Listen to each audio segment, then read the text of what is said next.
تمہاری آنکھ کھل گئی ہے تو نماز پڑھ کے آج سے تم نے اپنے شوہر کے کام سارے خود کرنے ہیں۔ دادی نے زاویار کی ساری ذمہ داری آرزو پر ڈال دی۔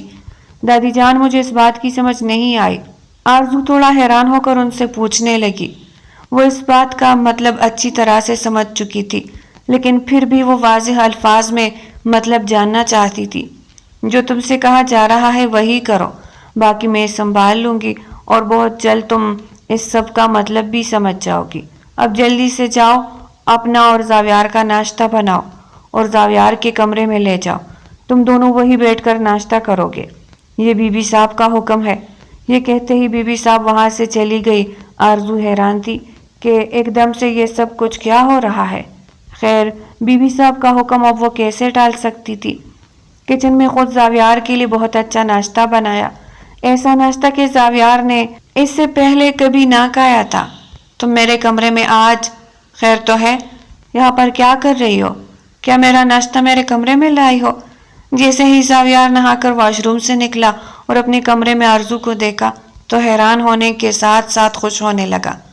وہ جانتا تھا کہ یہ سب کچھ دادی کی وجہ سے ہو رہا ہے۔ جی، میں آپ کا انتظار کر رہی تھی۔ بی بی صاحب نے حکم دیا ہے کہ میں آپ کے لیے ناشتہ بناؤں اور پھر ہم دونوں ساتھ مل کر ناشتہ کریں۔ یہ کہتے ہی آرزو خاموش ہو گئی۔ اچھا، تو یہ سب کچھ دادی جان کے کہنے پر ہو رہا ہے؟ میری اتنی اہمیت نہیں کہ تم خود سے میرے لیے ناشتہ بناؤ۔ کسی کے کہنے پر میرے لیے اتنا کام کرنا تمہیں زیب نہیں دیتا۔ یہ کہتے ہی زاویار مسکراتے ہوئے بٹ پر آرزو کے ساتھ آ کر بیٹھا۔ رکو، تم چیزیں نہیں اٹھاؤ گی، آج ناشتہ میرے ایک کمرے میں ہے تو میں تمہیں پلیٹ پر سجا کر دوں گا۔ زاویار نے آرزو کو روکا جب وہ کھانا پلیٹ میں ڈال رہی تھی کہ ہم دونوں ایک پلیٹ میں کھا سکتے ہیں، اگر تم ایسا چاہ رہے ہو تو مجھے اچھا لگے گا، زاویار نے آرزو سے پوچھا جب وہ ایک پلیٹ میں تلے ہوئے انڈے ڈال رہا تھا۔ جی کیوں نہیں، آپ اگر یہی چاہتے ہیں تو مجھے کوئی مسئلہ نہیں۔ یہ کہتے ہی آرزو خاموش ہو گئی۔ دیکھو آرزو، میں چاہتا ہوں کہ تم میرے کہنے پر یا بی بی صاحب کے کہنے پر کچھ مت کرو۔ میں چاہتا ہوں تمہارا اپنا دل کرے، تم اپنی پسند سے اپنی مرضی سے سب کچھ کرو، یہ سب مجھے اچھا لگے گا۔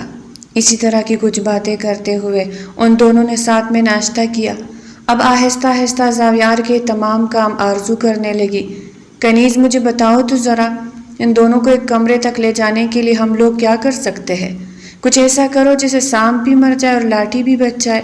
زاویار سے ایک دو بار کہہ چکی ہوں، لیکن اس کو میری بات سمجھ میں نہیں آ رہی۔ نہ جانے اب وہ کیا چاہ رہا ہے۔ پہلے وہ چاہتا تھا کہ جلد از جلد وہ آرزو کو بیوی کا درجہ دے، اور اب جب میں کہتی ہوں تو وہ لڑکا مجھے ایک ایسی بات کر کے خاموش کروا دیتا ہے کہ میں کچھ بول نہیں پاتی۔ بی بی صاحب کنیز سے مشورہ مانگ رہی تھی کہ وہ آخر اس معاملے کو کیسے سلجھائے۔ بی بی صاحب، مجھے تو بتائے کہ زاویار ایسی کون سی بات کرتا ہے جو آپ کو خاموش کروا دیتی ہے؟ کنیز نے حیران ہو کر بی بی صاحب سے پوچھا۔ وہ مجھ سے کہتا ہے کہ میں آرزو پر کوئی زبردستی نہیں کرنا چاہتا۔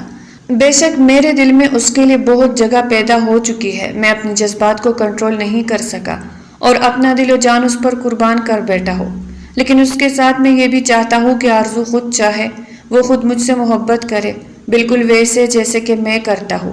اس لیے بی بی صاحب بہتر ہوگا کہ بھی اس بات کو رہنے دے، جب آرزو کا دل ہوگا تو یہ سب بھی ہو جائے گا۔ یہ بات کہتے ہی وہ میرے ساتھ سے اٹھ کر چلا جاتا ہے اور میں خاموش رہ جاتی ہوں۔ اب تم ہی بتاؤ کنیز کہ ہم کیا کریں؟ بی بی صاحب، اگر آپ میرے مشورے پر چلے تو میرے پاس ایک بہت عمدہ خیال ہے۔ کنیز نے مسکراتے ہوئے بی بی صاحب کو مشورہ دیا۔ جی جی بتاؤ، سنے تو صحیح، تمہارے اس چھوٹے سے عقل میں کیا آیا؟ بی بی صاحب نے حیران ہو کر کنیز کی طرف دیکھتے ہوئے کہا۔ وہ میں کہہ رہی تھی کہ کچھ دنوں تک موسم خراب ہونے والا ہے۔ اس دن میں خبر سن رہی تھی، خبر پر بتا رہے تھے کہ اگلے ہفتے شدید آندھی اور طوفانی بارش کا بہت زیادہ امکان ہے۔ یہ کہتے ہی کنیز خاموش ہو گئی۔ تو اس میں ہمارا کیا؟ یہ تم کس قسم کی بات کر رہی ہو؟ بی بی صاحب آگے تو سنے، پوری بات تو سن لیا کرے۔ پہلے میں کہہ رہی تھی کہ ہم آغا صاحب کے پاس کچھ عرصے کے لیے گاؤں چلے جاتے ہیں، ایک ہفتے کے لیے ہی صحیح۔ جب تیز طوفان اور بارش آئے گا تو یہ دونوں کہاں جائیں گے؟ ان کو تو پھر ایک ہی کمرے میں رہنا پڑے گا، کیا خیال ہے؟ یہ کہتے ہی کنیز مسکرانے لگی۔ واہ کنیز واہ، تم نے تو کمال کر دیا، یہ بات میرے دماغ میں کیوں نہ آئی؟ تو پھر ایسا ہی کرتے ہیں، میں بیماری کا بہانہ کرتی ہوں اور کہوں گی کہ مجھے میرے گاؤں واپس جانا ہے، وہیں پر اپنی پرانی یادیں تازہ کرنی ہے، لیکن اس حویلی کی ذمہ داری میں آرزو اور زاویار پر چھوڑنا چاہتی ہوں۔ یہ سب ٹھیک ہے نا؟ کنیز بی بی صاحب نے کنیز کے مشورے کو مانتے ہوئے آگے کا سارا پلان بنا لیا۔ ہاں ہاں ٹھیک ہے بی بی صاحب، تو جاؤ زاویار اور آرزو کو بلا کر لاؤ اور کہو کہ بی بی صاحب کی طبیعت بہت خراب ہے، میں اپنے کمرے میں سونے کے لیے جا رہی ہوں۔ دادی اماں آپ کو کیا ہوا ہے؟ دادی اماں آپ کو کیا ہوا ہے؟ زاویار اور آرزو دونوں بھاگتے ہوئے بی بی صاحب کے کمرے میں پہنچ گئے۔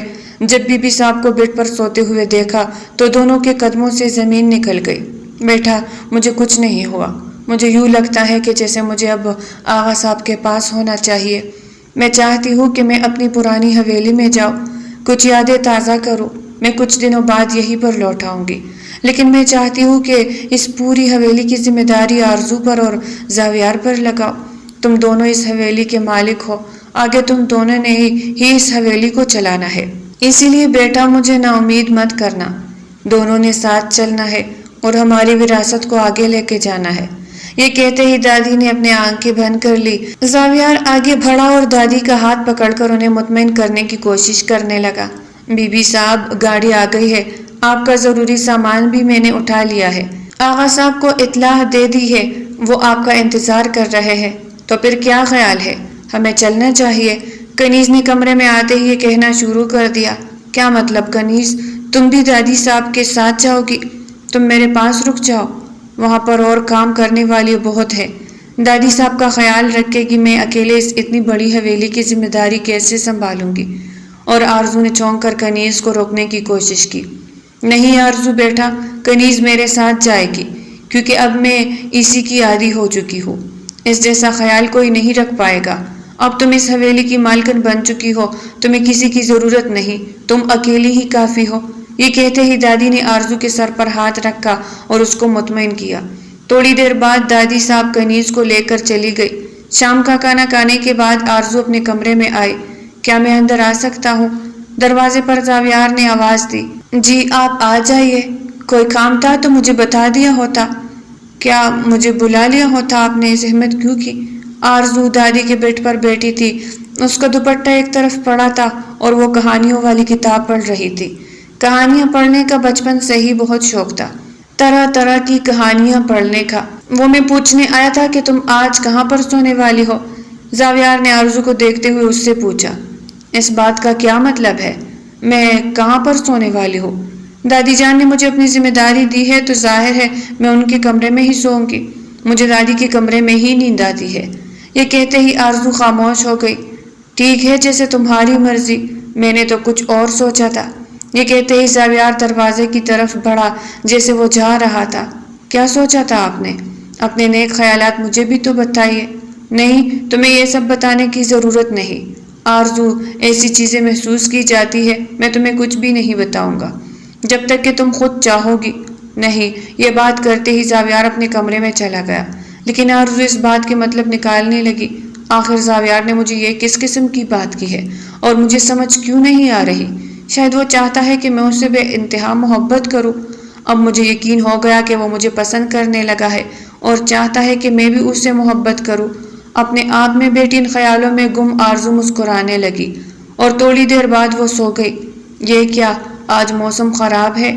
جی چھوٹی مالکن، آج تیز آندھی، طوفانی بارش اور بہت خطرناک موسم کی پیشن گوئی ہوئی ہے، اسی لیے ہم نے تمام کپڑے چھت سے اتار دیے ہیں اور حویلی کے تمام دروازے بند کر دیے ہیں۔ لیکن بی بی صاحب، میں آپ سے گزارش کرنا چاہتی ہوں۔ حویلی کے ایک نوکرانی نے آرزو سے بات کی اور موسم کے بارے میں بھی سب بتا دیا۔ کیا واقعی آج موسم خراب ہے؟ اچھا تم اس کو چھوڑو، تم بتاؤ مجھ سے کیا بات کرنے والی تھی؟ آرزو سہمی ہوئی اس سے بات پوچھنے لگی۔ چھوٹی مالکن، میں کہہ رہی تھی کہ میرے چھوٹے سے بچے ہیں، وہ گھر پر اکیلے ہوں گے۔ یہاں رات کا میں نے سارا کام کر دیا ہے، صبح ناشتے کے وقت میں صبح سویرے ہی آ جاؤں گی، آپ کو پریشان ہونے کی ضرورت نہیں۔ آپ جانتی ہیں کہ میرا شوہر شہر میں کام کرتا ہے، وہ بھی رات کو نہیں آتا، اور موسم کا یہ حال ہے، میرے بچے ڈر جائیں گے، انہیں اس موسم میں نیند نہیں آتی۔ آپ مجھے چھٹی دے دیں، مجھے جانا ہوگا۔ یہ کہتے ہی وہ آرزو کے قدموں میں گر گئی۔ یہ تم کیا کر رہی ہو؟ اگر تم بھی چلی گئی تو میرے ساتھ کون سوئے گا؟ مجھے اس موسم میں ڈر لگتا ہے، سارے ملازمین چلے گئے ہیں، تم رات کو کیسے جا سکتی ہو؟ بی بی صاحب نے تمہیں کہا تھا کہ تم ہر رات میرے ساتھ رکو گی، میں تمہیں اجازت نہیں دے سکتی۔ یہ کہتے ہی آرزو نے اس نوکرانی کو اٹھایا۔ چھوٹی مالکن مجھ پر رحم کرے، میں آپ کے ہاتھ جوڑتی ہوں، میرے بچے اکیلے نہیں رہ پائیں گے، مجھے جانے دے، اور آپ کے پاس تو زاویار صاحب ہے۔ یہ کہتے ہی آگے وہ کچھ کہنے والی تھی کہ خاموش ہو گئی۔ اچھا ٹھیک ہے، تم جاؤ، میں اکیلی سو سکتی ہوں، مجھے نہیں لگتا ڈر۔ یہ کہتے ہی آرزو دادی کے کمرے میں چلی گئی۔ کمرے میں جا کر آرزو نے کھڑکی کو مضبوط طریقے سے بند کیا اور مجبور ہو کر بیٹھ گئی۔ نہ تو اسے نیند آ رہی تھی اور نہ ہی وہ کچھ کر پا رہی تھی۔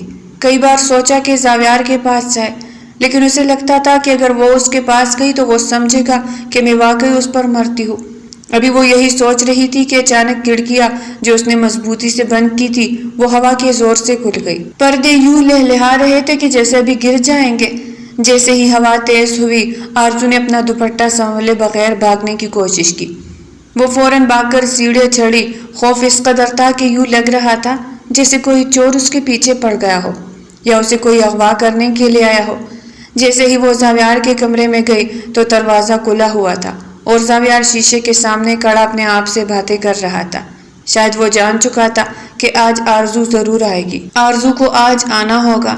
اسی کے انتظار میں زاویار پوری طرح سے تیار ہو چکا تھا۔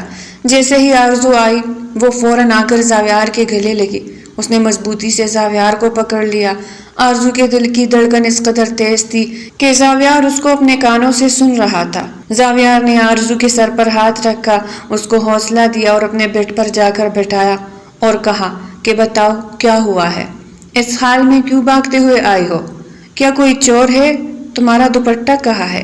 اور یہ تمہارے بال کیوں بکھرے ہوئے ہیں؟ حالانکہ زاویار ساری حقیقت جانتا تھا، لیکن اس کے باوجود بھی وہ انجان بننے کی کوشش کر رہا تھا۔ کیا آج میں آپ کے ساتھ سو سکتی ہوں؟ یہ کہتے ہی آرزو نے اپنی نظریں چرانے لگی۔ زاویار مسکرایا، اس کے بال ٹھیک کرتے ہوئے کہنے لگا، کیوں نہیں، میں تو یہی چاہتا ہوں کہ تم ہمیشہ میرے ساتھ سو جاؤ، کیونکہ اب میں تمہارے بغیر نہیں رہ سکتا۔ یہ کہتے ہی وہ دونوں ایک ہو گئے اور ہمیشہ کے لیے ساتھ رہنے لگے۔ آرزو کو بیوی کا درجہ مل چکا تھا اور وہ اس گھر کو وارث دینے والی تھی۔ بی بی جان کا پلان بالکل کامیاب ہو چکا تھا، سب بہت خوش تھے۔ برسوں پہلے جو قتل ہوا تھا وہ بھول چکے تھے اور اب آرزو شعیب منزل کی اکلوتی بہو بن چکی تھی۔ تو پیارے ریڈرز، یہ تھی آج کی ناول۔ اگر آپ کو پسند آئی ہو تو لائک کریں اور چینل کو سبسکرائب کریں۔ پھر ملتے ہیں ایک نئی ناول کے ساتھ، تب تک کے لیے اجازت دیجیے گا۔ اللہ نگہبان۔